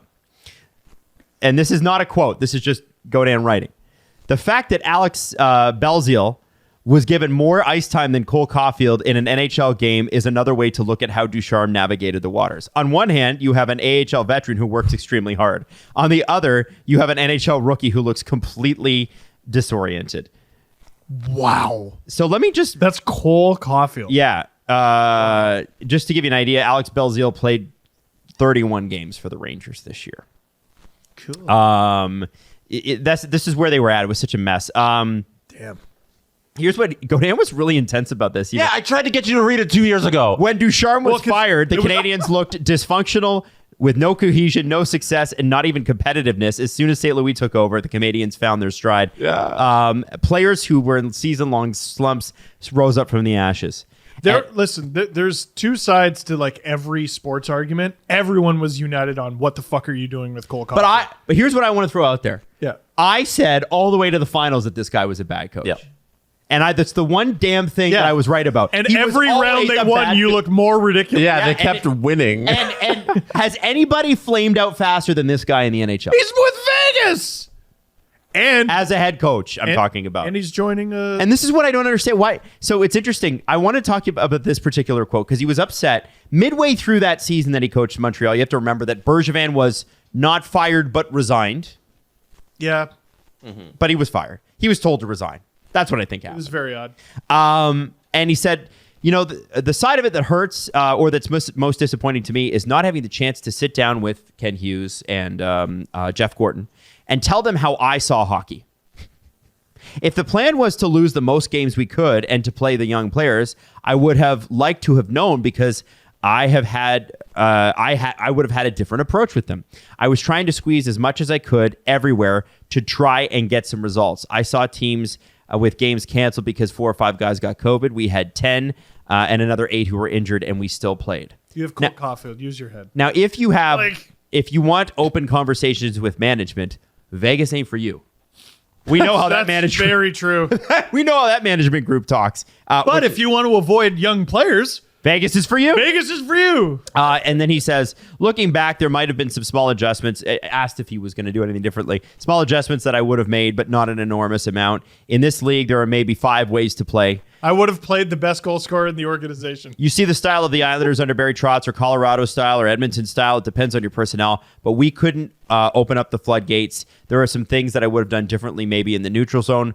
But I'll do it differently at my next challenge or depending upon what kind of personnel I have. It seems obvious that Ducharme sees no fault in the system he ran or the communication skills he had while coaching the Canadiens. Sounds stubborn enough to be an NHL coach. And then Jeff Petrie actually gave him some criticism in Pittsburgh. Ducharme says he has no regrets of the 1-year experience behind the Canadiens bench. But he does regret how much time he was given to do that job. It was an opportunity for me to establish myself. You see coaches today, they stay a while and then they move on. It's important to establish yourself, and I really didn't have time to do that. He was also, I feel like, not really ever supposed to be the long-term head coach there. And he was signed. They extended him because he went to the finals. Well, and also he was head coach at such an odd time. COVID. Yeah, during COVID and the bubble and everything like that. And you're also, how dare you, glossing over our neighbor getting hired by them as well. Joel Ward. Oh, yeah? Yeah. Oh. Scarborough. Let's go. Joel Ward. Well, specifically Ducharme, he was an assistant coach with the Canadiens, so I could see this. He's had success in junior. And I want to stress this. He's not a bad guy. People are like, you hate him. Are you sure? I don't hate him. No, you hate him as a person. I disagree with the way he coaches. I think most of the things that he did as a coach were bad. I think he rode a unbeatable Carey Price and the last blood from a stone minutes from an aging Shea Weber. Shea Weber put literally the rest of his NHL career into that effort. Yeah, to try and win a cup. And Phil Him Deneau, and Price, Phil really. Deneau was amazing. Corey Perry was amazing. Guys that you just wouldn't have expected it from. I put very little of that. If you can't beat the goalie, it doesn't matter how good or bad the coach is, you're going to win. And I think at the end of the day, with Ducharme, I wish him all the best because people are like, what do you think? What do you think? But I think I don't think he's an NHL coach. I just don't. And ironically, though, so I've talked about how Tavares doesn't go down, the Leafs win that series. If the Habs don't get Cole Caulfield 2 weeks before the season's done, They don't win it. they don't win it. And he didn't even play the first 2 or 3 games of that series. And I was like, I was on this podcast going, why aren't they playing Cole Caulfield? They should and be then playing they this guy. lost game 1, which I think we all give him a mulligan for, but we were like, he wasted one of those games, and then fucking game 5. And He was feel unbelievable. sad about So, listen, I don't know why Vegas felt like they needed to, but if communication's what you're after, Dom, that's not what Vegas management does. Wish you the best. it. He's assistant coach. Let's Different animal. let's do a press conference. The Presser. SDP. The Steve Dangle Press Conference. Can I add a little wrinkle to a story we were talking about? Do it. Yeah. Sure. So for Tony Deangelo, Cap Friendly goes, Tony Deangelo is the first player to be bought out more than once. And then it links to his page. I thought it was Vinny. Well, someone correctly goes, Oliver Ekman-Larsson, Dion Phaneuf, Ryan Spooner were all bought out twice. And Cap Friendly says, no, it appears that way on the history page, but you will notice one of each is flagged as retained salary. The buyout fees were split between 2 teams because the contract had salary retained in a prior trade. So I guess basically the semantics of it is he was bought out solely by the Rangers and then bought out solely by the Flyers. Wow. And he's going to get another job. It's weird. It's definitely a weird one. That is weird. Yep. I thought it was Vinny LeCavalier. What? I thought it was Vinny LeCavalier as well. Because it was he signed with Philadelphia after Tampa, and I thought Philadelphia bought him out, and then he signed in Chicago. But it might have spread over several teams. Must have. I don't know. Must have. Listen, I always side with Cap Friendly on this shit. Well, yeah, I'm not going to dispute them. That's where I kind of thought that. So, Jesse, go ahead. All right, let's start with Marlene. Marlene Ann 8 on Twitter says, my son Steve is getting married in September. What? Do you have any advice for the newlyweds, Steve and Camille? He listens to every one of your podcasts. First of all, congratulations, Steve. Second of all, Adam and Steve, do you have advice for the newlyweds? Well, you've had more than one, so you go with experience. Gotta set that up. I've seen it work and I've seen it not work. Yeah, so Adam, what's the advice for success? Did you see the person tweet at you earlier that the Blues signed Dalibor Dvorsky? No, did they? No, I didn't see that. We had the Dvorsky joke the other day. But they signed him. They signed him. That's hilarious. Yeah, no, okay. So, I think that the main thing, man, is just to be kind to each other when it's really going against your like, no matter what, no matter who you're with, they're gonna frustrate you from time to time. Yeah. And sometimes it's going to feel like if I say something sharp back, and I'm not talking about calling names or swearing even or whatever, but you just, sometimes you get a little, yeah. I will tell you that 10 times out of 10, it doesn't work the way you think it will. And your best. Oh, fair point. I get it. Glad you brought it up. And I feel like, that taking a minute and in a tense situation, don't be afraid to say to your partner, hey, I need about 10 minutes to just cool off and process this before we can have a constructive conversation. Just give me a few minutes. And any good partner should be able to do that. And then go at it in a way that so that there's not like that lingering hurt afterwards. You can't avoid that forever, but I do feel like, as I've gotten older and had mountains of therapy, the one thing I will say is that when things get heated and passionate, and they will, the best thing you can do to go through it is to take a breather and never react on your impulses. Never react on your impulse. Not act on your impulses, react. That's my key. My key is ignore all that. Fight fire with fire. Head on. Burn the house down. No, figuratively. Yeah. No, yeah, Adam nailed it. There's nothing wrong with going, yeah, I need a minute. I need a moment. Be very attentive of the needs and struggles of the other. I got into the probably sometimes annoying habit. I think it was shortly after my Nona died, of saying I love you every time I leave the house, every single time, because you never know when it'll be the last time. And I know that's dark, but whatever. Say it often and mean it all the time. One-on-one conversations are key, and that might sound like stupid and obvious advice, but it's a busy world, and it's amazing how seldomly those can come about, especially when kids become part of the picture. Oh, yeah. Because so much of your life just becomes about the kids. And for the wedding, I got fantastic advice that I did and loved it and highly recommend it. Your wedding day is an important day to be selfish. Generally speaking, you should not be selfish. But on your wedding day, you should be a little selfish. And by selfish, I mean the collective self of you and your partner. You are, if anyone's bickering, you got to worry about the tables or whatever. You let them know you're adults, and that is not my business on my wedding day. Get the hellos and everything. Be very cordial and grateful to everyone who comes. Get that out of the way early. Get it out of the way before dinner, so that everyone feels welcome. And then that's the part of your night that is selfless, right? You give yourself to people, and then it's all about you and your wife. It's a party for you and your partner. Everyone is there to celebrate you. Yeah. Like that. You know what I mean? I love Steve's in-laws. And eat. I love Steve's in-laws. I love Mrs. Dangle's parents. They're two of my favorite people. Every time I see them, I'm like, God, I wish I saw them more. And your father-in-law at your wedding said, never let a sun set on an argument. Great advice. Great advice. I never line. have. Don't go to bed mad. I mean, you'll go to bed mad, but work it out in bed. Work it out. Hell yeah. Yeah. No, but like work it out before you go to sleep. Don't wake up still mad. That's my point. Yeah.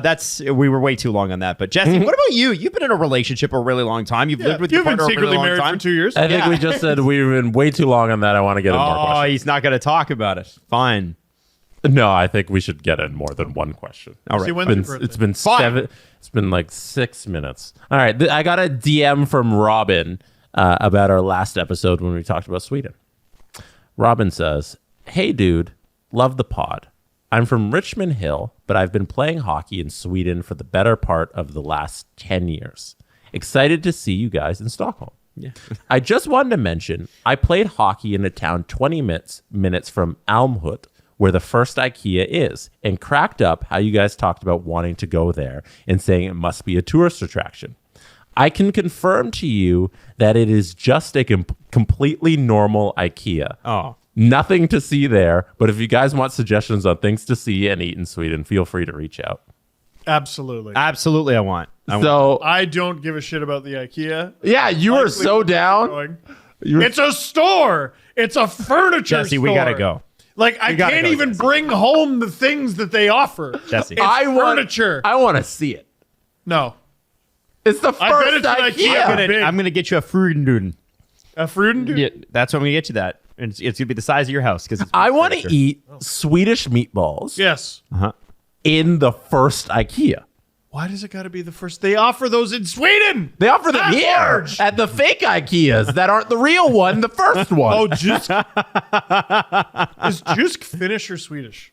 I don't know what that is. I don't know. You don't know what Just Jysk is it's like a home goods store. It's almost like Bed Bath & Beyond, but just, and it's got a duck as its logo. It feels like it should be called IKEA. There's one but in not quite. Ajax. That's why he's. Why are we talking about that? I don't know. We should go to the first Jusk. I want to go to the first Jusk. What does that have to do with anything? All right. This is from Adam Steiner. Do you guys plan on coaching your kids' sports team? Jusk is Danish, by the way. Is it? Coaching my kids' sports teams, Steven. No. No. No, I mean, if I'm asked to, I guess the X's and O's aren't paramount, like coaching. I don't. 6-year-olds or Nobody is gonna approach you to do it. I think it's a volunteer position that you would have. We to, need Steve Dangle for these 6-year-olds. I think Somebody for the TD Bank Ajax House League team. We need Steve. I think you would have to put your name down on the list. I think. I don't know if they're able to get sponsors as big as TD Bank. So you're saying you're worried that you wouldn't be able to maybe perhaps teach them in the same way? I didn't play, right? But Right. I don't know. My dad was the assistant coach. I would feel weird about it, not as a dad. Like, I'd be happy to help out as a dad. I'd feel like there would be other dads who would want to do it more and do a better job. Right. Yeah, but so you don't want to do it. That's not what I said. I just said the opposite of that if you were listening. I think if you want to do it, I think you should go out of your way to learn to do it and then do it. All right. Yeah, I'm going all the way in on whatever my daughter does as much as I can. Obviously, we have a business to run, so there's going to be some constraints on that. But my kid is not athletically inclined to this point, except for swimming. She loves to swim, so she may go further than that. But sitting at 4 years old, He was a good swimmer. the thing that she cares about the most are musicals. That's all she cares about. She wants to sing. She wants to dance. So we got her signed up for musical theater in the fall at a little studio just up the street. And I will be at all those dance recitals. I can't teach her. I can't be her dance coach, but I can applaud with the best of them. No, you didn't retain the grapevine lessons that we got in grade 7 gym. Oh, we didn't get that at my school. We didn't get good dance for you. schools. Yeah, we didn't get any of that. Jesse, did you have to learn to dance in school?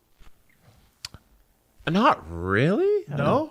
Kind of, depending on like what you cut. Like when I was like 6 or something, we kind of had. Grade 7. It was Oh no, torture not for that far. all involved. No, Wow. no, It was none one of that. the first things in my education where I was like, none of us are going to retain any of that. This is pointless. This is going to We're be just useful. wasting our time. This It's and going to be useless science. for the rest of our I lives. hated when they ruined gym class for shit like that. though. Oh, yeah, we're going to dance. Dude, I'd rather run laps. Fuck off. Yeah, Yeah, no, fuck that. 100%. I think if I had a kid and they were like, I don't know, under 10, I could coach a pretty good 9-year-old baseball team.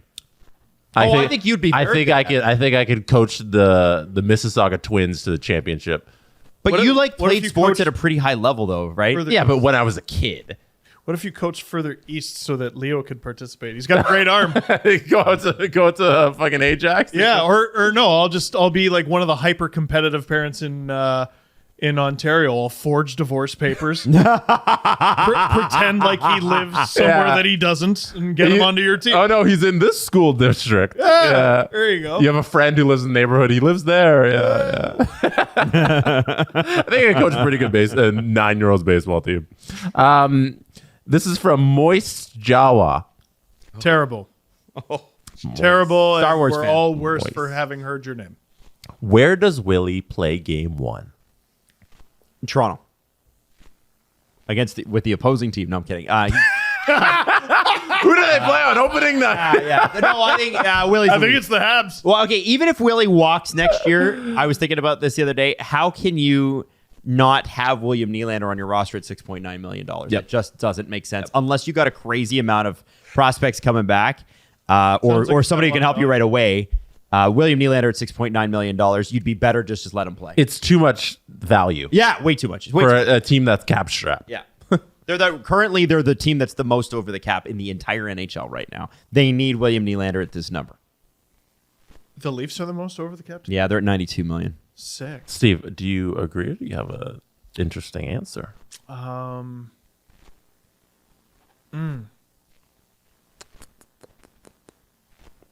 The best outcome is he stays a Leaf and sees reason. Mm-hmm. You're not a $10.25 million player. But doesn't mean he can't play here. The question was, who's he playing for next year, game 1? What's the answer, Steve? Toronto. There you go. I'm giving you Toronto or 31 other teams. You're taking Toronto? Oh man, Or are you taking the field? no one's got any fucking space. We're seeing NHL players get terminate their contracts. No one's got any space. He's gonna play here. It's not a lot. What do you mean? $6.9 million. No, it's not a lot. No, yeah, but it's because Jesse, we all know that he's good value on his current contract, but he's being a silly goose about his next one. Get better advice. Okay. We're all in agreement. Toronto Maple Leafs. He's a Leaf. This one's from Buka di Beep Boop. Okay. Oh, it's my uncle. Buca de Bipo? I wasn't lying.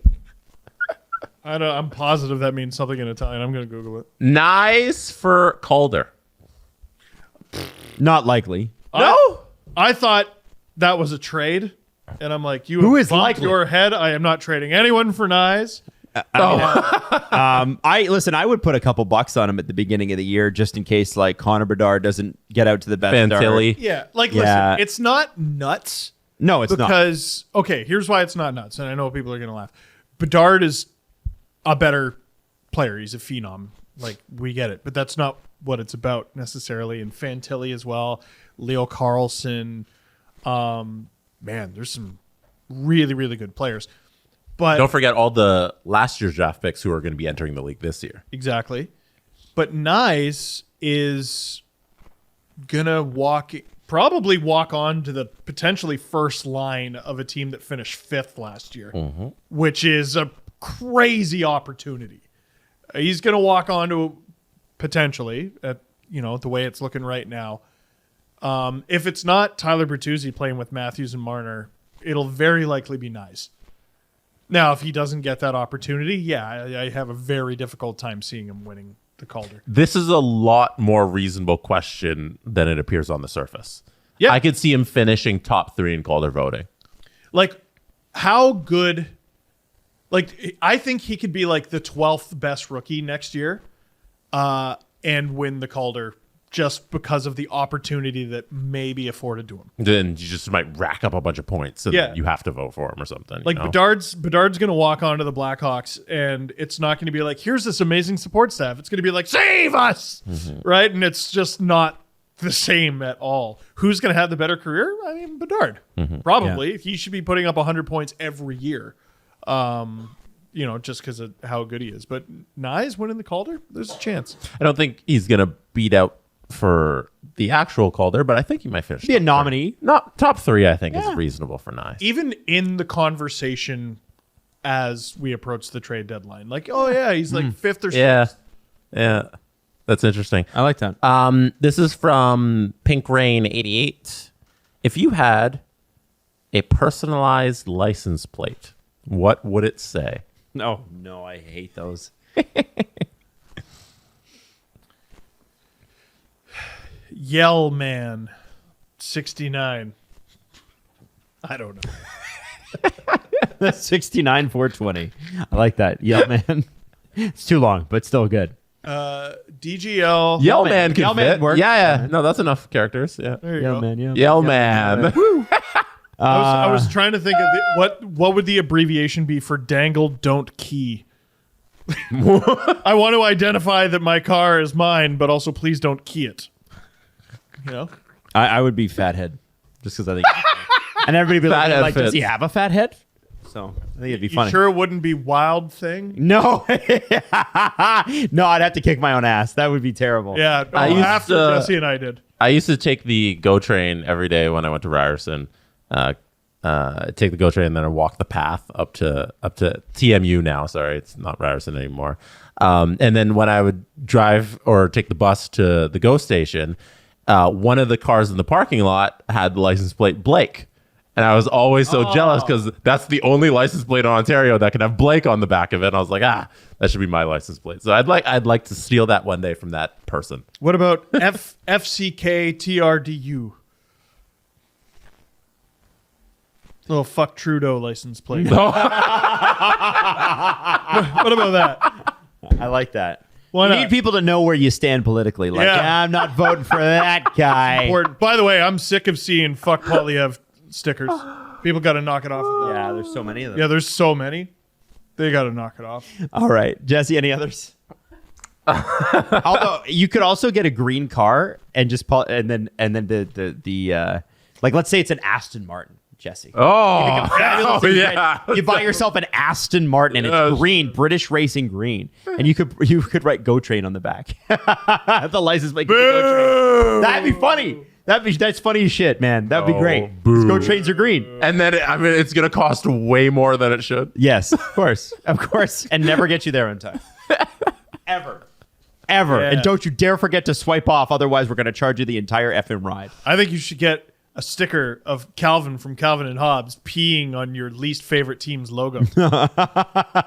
You have to have a pickup to have that. You can't have that. They don't put that on a Honda Civic. They put that on like. Steve, Yeah. you're very good at describing certain individuals. Every car in Oshawa?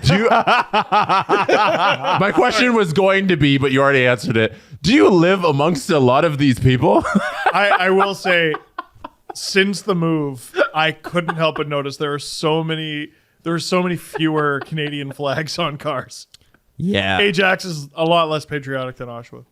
I guess we can end here. This was I used to have a neighbor who had a sticker that said, "My brakes work fine. How's your insurance?"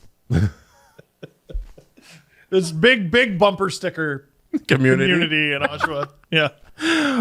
We could end here with McFarlane 19. Any big plans for the summer? No. Actually, I don't. Yeah, I don't have anything. Are you going anywhere, Jesse? I am going a couple places. Going to be in Muskoka for a weekend. Oh. And then I'm going to be in Newark, New Jersey for a surprise with that's Steve right. Dangle. That's right. Yeah, that'll be fun. Adam doesn't want to join us. I can't join. He can't. But And that's then going to be exciting. You guys are going to have some fun. I'm going to be, we just looked at it and we're going to do it. We're going to be on an island for a little bit. Oh, which island? For like a week. Which island? There's lots of islands in the world. Is it a hot island? guys ready? Is it a cold island? You guys ready to be jealous? Yeah. Caribbean, Asia, You guys ready? Europe. the Bahamas. Ooh, in the So that'll be fun. Good for you. You guys don't have any plans, Adam? You're going to live at the cottage?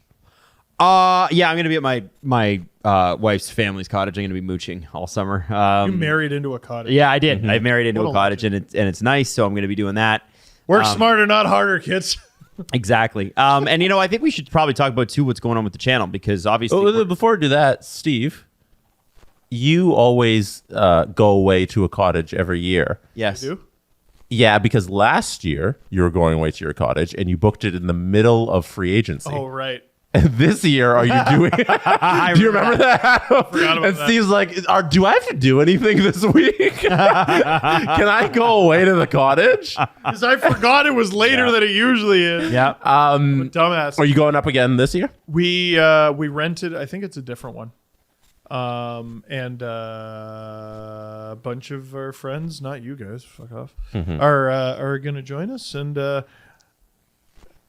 have a kayak. So maybe I'll bring. Well, sorry. Maybe I'll ask one of the people coming who has a truck if they can bring mine, so then we can have two kayaks.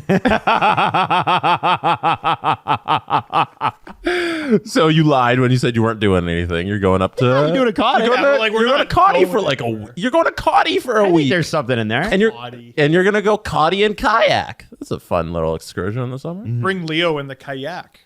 That's what he calls it. yeah. And he told me recently, I was like, "Do you remember going in the kayak last year?" He's got a crazy memory. He's like, "We saw a duck and a frog and a beaver." We did. We saw a beaver. You ever seen a beaver? I haven't. Yes, I have. I asked Jesse. Never Seen seen it. one. I've seen a beaver before. Lived in Ontario my whole life. Never seen a beaver. Okay. Adam, you want to talk about the channel? Yeah. Listen, I think like first off, we want to say thanks for a great year. It's been spectacular for the network. Thank you for supporting all the new content, new shows. Obviously Tim is going to continue with Nailing the Apex. So if you're a race fan, all summer long, he's got a bunch of stuff from the Honda Indy here in Toronto going up on the channel over the weekend. The other thing is I've got videos, and Steve, do you have videos that you're working on with Drew in the next couple weeks? Nothing hardcore planned, but like I'm gonna be making probably more summer content than I usually do, which is very little. Got some projects I'm working on. I'm just not allowed to tell you about yet. But I will be able to soon. And like we've talked about on the last few podcasts, there's just unfinished business around the league and with the Leafs and everything. So I'm going to be making reactions to that. I was expecting like a one sentence answer there. I am amazed how often on the Steve Dangle podcast I am told I'm speaking too much. I'm on Steve's side with this. That was a fair answer. That was it a wasn't fair even that answer. long. Great answer. I'm It just wasn't laughing. even that long. It was I'm good, laughing. Steve. It's okay. Jesse Adam- even thinks it wasn't too long. If this guy hates what I If talk, I'm not didn't think piling it was too onto long. Steve's words, you're in the wrong. was just giving him I shit. love dumping on a Steve Dangle, a tirade. if Jesse could, this would just be a 90-minute show of the three of us sitting around texting. But What? I spoke, and he actually thought it was palatable. That was a good one. Okay, so you Oh can't- yeah, and I don't have anything coming out either. do you have? Yeah. Oh, is there? Just like Sports Report doesn't stop. Oh, okay. Also, Drew and I are working on something that might involve a golf course, which is it's gonna be fucking awesome. Are you going to go golfing? I don't know. Oh, Might that's cool. Might just take poopies on dumb on golf courses. Yeah, sure, man. Steve, do you find it surprising that they didn't invite us to their golf excursion? Hey, you guys are No. good. I'm gonna be coming out with a bunch of top 5 videos in the next couple of weeks. Top 5 centers, right wings, left wings, defense, goalies, backup goalies. I did a backup goalies top 5 from last season. Then in August, we should mention that Grav is joining us. And Grav, who you might know from social media, from Sportsnet, from wherever, he's going to come and he's going to do. And if you don't know who he is, Oh, yeah, Steve, explain Grav. He is Too long. No, I'm kidding. He's a Dallas. Fuck off. I wanted one word on who he is. That was too long, Steve. YouTuber. Next question. No, sorry. Tell us honestly. He is a massive hockey fan from Texas, who is a big fan of the Stars, but he does videos across the NHL. He and I did the free agency stream for Sportsnet, not this summer, but last. He's got his own YouTube channel. It's got a wild amount of subscribers. He pass you? No, okay. not yet. Okay. But I mean, he's got like something like 70,000 subs at 20 years old. It's amazing. When I was 20, I had like maybe 1,000. He's a higher rated prospect than you were at your age. Fuck yeah. Hell yeah. Yeah. Big time. So he's going to join us. He's going to do a preseason video for every NHL team leading up to the beginning of the season. So you won't have to miss this channel too much. And like I said, we're going to... There'll probably be a podcast or two throughout the summer too. Yeah, we're going to... Two's a little much. Yeah, maybe one. Well, if Willie's traded, there's a pod, but Yeah. I don't know. Willie... The Hockey Canada thing. Hockey Yeah. Canada thing, we're just sort of waiting on. Carlson, That might be like possibly. Labor Day though, so it might be back to regular schedule. Who knows? CBH. Who knows, right? We're gonna be on call, and basically, no matter where we go, we're gonna have to bring our stuff because you never know when news is gonna happen. Well, I'm gonna miss seeing you guys all the time. Yeah, I bet. I know you maybe won't miss me, but thank you guys again for a great year. Thank you, Maddie, for stepping in. Being, First half season with Maddie. Yeah. Not even. Oh, I guess. Yeah, not really half. She stepped in. She's done an amazing job here. So thank you, Maddie. Thank you to the Game Over host. Thank you to CJ Show and all the hockey stuff. All OBP. Thank you to Tim. Thank you to the whole team. And thank you to everybody who works to get these shows off the ground behind the scenes. I'm talking specifically about Drew Livingstone and Nick Andrade with the CJ Show, and of course our entire social team, Justin Fisher and Jamie and Robert. We've got a great team. Christina in sales. I'm forgetting people. Robin Sales. Robin Sales. I'm excited to get Noxie and Cax back when they're not, writing a CBA. Yeah. Noxie and Cax I think that's back. I think that's coming soon. Yeah. That episode's coming soon. So we will see you before September, but the show returns to 3 a week as soon as September kicks off. Labor Day. Let's go, baby. Right on Labor Day weekend. We're going to do 3 shows in 3 days. Saturday, Sunday, Monday. Labor Day weekend. I'm kidding. We're not. Keeps doing amazing stuff with basketball and Summer League and all of that. He's produced a bunch of really good content recently. We have some fun stuff coming out with Tim Marini. He's joining my pod on Monday. Oh, I think S is or Tim? S. S. Awesome. S. So we're talking. So Pascal's might not be on the Raptors by game 1, so we're gonna dive deep and do some fake trades and some stuff like that. I love that. I think we might drop it Tuesday though. Beauty. Record Monday, drop Tuesday. Anyway, so there's plenty of stuff coming out from us on our channel. So if you're not subscribed up on YouTube, subscribe there. Go to sdpn.ca. You'll see a full list of podcasts that are hosted under SDPN. If you just listen to this podcast, go check out some of our other shows. Subscribe to those on your favorite podcast feed. You won't miss us. No.